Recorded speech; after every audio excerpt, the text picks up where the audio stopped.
Golden eggless. Check the description link down below. What is going on, guys? Slickby here, and today we're going to be starting a new series. Now, I don't know how often I'm going to be doing this series, mainly when you guys vote and stuff like that. After, I get a good idea of what needs to come next, I will do it.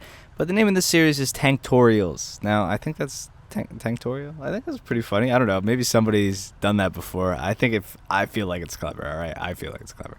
Now, anyway, it is what it sounds like. I'm going to give you guys tutorials for tanks. Now, if you're an ace tanker, you're better than me, don't watch the video. I don't need your comments telling me, oh, you already knew this. I don't fucking need it, guys, all right? You clicked on a tutorial video. I'm going to teach you how to do shit. Now, today we're just going to be covering simple, basic shit that every tanker should know if you're playing War Thunder. So, first things first, I'm the realist. Drop beats to make the whole... Alright. Seriously, binos. So you guys see me use binoculars a ton in War Thunder. This is bound to my mouse. I have a mouse button. I have two buttons on the side of my mouse, so the one button is my binos. Now, where you can find them, obviously, is if you go into controls, tank controls, they should be in here somewhere. Tell me binos aren't in this. Oh, God. This is going to be an issue. Oh, God. Oh, God. It's got to be in tank controls somewhere.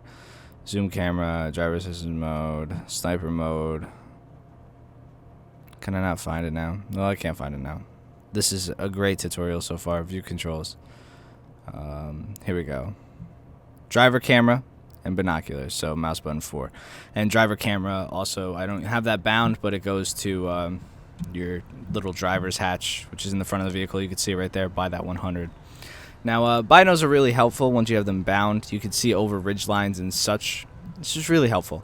Now, when you're in binocular mode, if you're going to click like you were going to shoot at somebody, it brings your turret to the point on the binos that you're looking at.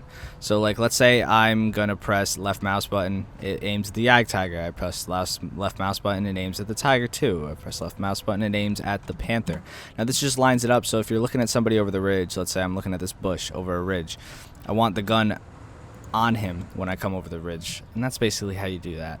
Now, the next thing we're going to talk about, which is super importante, is range finding. Now, I don't use range finding a ton, but it is a very helpful thing. So if we go back into controls, and it's under tank controls, I know this, and it's all the way at the bottom, we have the range finder. Now, tanks that are equipped with the range finder, you can find the range of an enemy vehicle.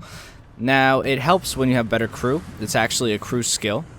I believe it's for the gunner, where you have a range finding as your skill. But once you have it bound, you aim at your target, measuring range. I press my button, and it's going to tell me that that mouse is 700 meters away.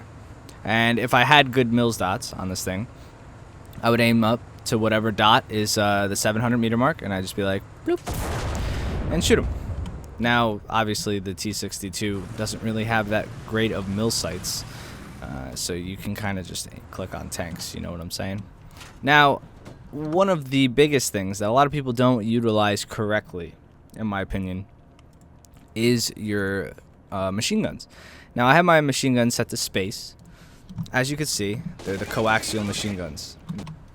As you can see, they're the coaxial machine guns in the turret. Now, a lot of people use these to try to attack an enemy vehicle. Let's say I'm fighting, like this Panzer II, and I'm shooting him with my machine guns. Like, this is really gonna affect him, but it's not. It's not really gonna even affect a Panzer IIc from the side.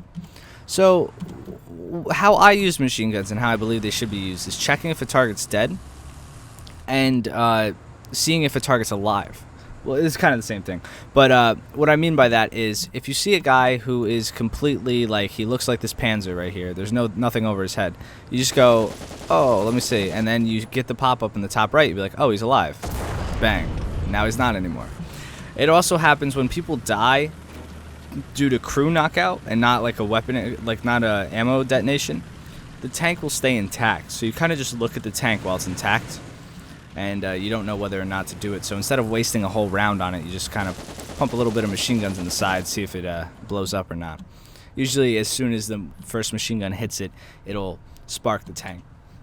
Now, another reason why I don't shoot machine guns too often is it identifies if your gunner is alive or not. So let's say there's a tank to my right, he shoots me, he thinks my gunner's out, and I go like this. Okay, and now this being said, there is an indication when you shoot somebody, like it'll tell you who's dead and who's not, but it won't show you who's switching into that spot and how fast they're doing so. So let's say I'm aiming at an enemy tank. He's gonna be, if I'm shooting the machine gun, he knows that I'm about ready to shoot. If my breech is out or whatnot, doesn't matter. He knows that I can shoot the gun, regardless of how else the gun, if the gun's broken or not. If I don't shoot the machine gun, he has no idea. So you can kind of just sit there and look at him, and he's like, oh, I think the gunner's still out. The gunner's still out. The gunner's still out. Bang. He's dead. Has no idea. So that's just a little tip, because I see a lot of people who love to spray machine guns, and that's how I get a lot of kills. If somebody's spraying a machine gun, I won't go around the corner to them, because I know that their gunner's still alive. Unless I knocked out maybe their breech or something like that. Now, one of the biggest things that I didn't use for a long time is cruise control. My cruise control is set on E, so I triple tap E, and my hand's off the W key. It says CC on the top left and max. This is just, it'll drive your tank without you having to hold the W key down and stuff like that, which is pretty nice. Now you can get more in depth by using like manual engine controls and stuff like that, manual gearing. I'm not that kind of guy. I don't really do that. I don't think it's necessary, but if you want to get a little bit more in depth, maybe in a future video I'll show you how to do that, something like that. But overall, I think those are just some of the basics that you need to learn as a tanker. The camera controls, so my view controls are on C. That's how I look around my tank without moving the gun. This also helps me, like if I want to see if there's a tank to my right, I can kind of just do that while I'm holding the gun straight, and then, you know, that's how things work. So yeah, if this was helpful for you guys, let me know in the comments, and also talk about what you'd like to see next. There are a couple things that people don't necessarily know too much about, you know, ammo types, angling, armor types, different types of stuff like that. So just let me know if that's what you guys want to see next. Let me know what I should do a tutorial on next, and I will do it. I hope this answers some of your questions. That's just how I play the game. That's my controls. My look around is on C. Cruise controls on E. My right mouse button is on the binos. And that is about it. So yeah, I'll see you guys in the next one. Hope you enjoy the tutorial. I will have another video out today, hopefully, at some point, of tankage. I accidentally deleted my video yesterday. Oh, here's a perfect example. Is this tank dead? Yes, he is. So I deleted my footage from yesterday. We did that event as the Americans. I ended up getting like 10 kills. It was a crazy game, and that's what I saved. And it didn't work out so hot. So what are you going to do about it, right? Slick's an idiot. Let me hit this money shot on the Yak Tiger. Money shot. Money shot. Alright. Peace, boys.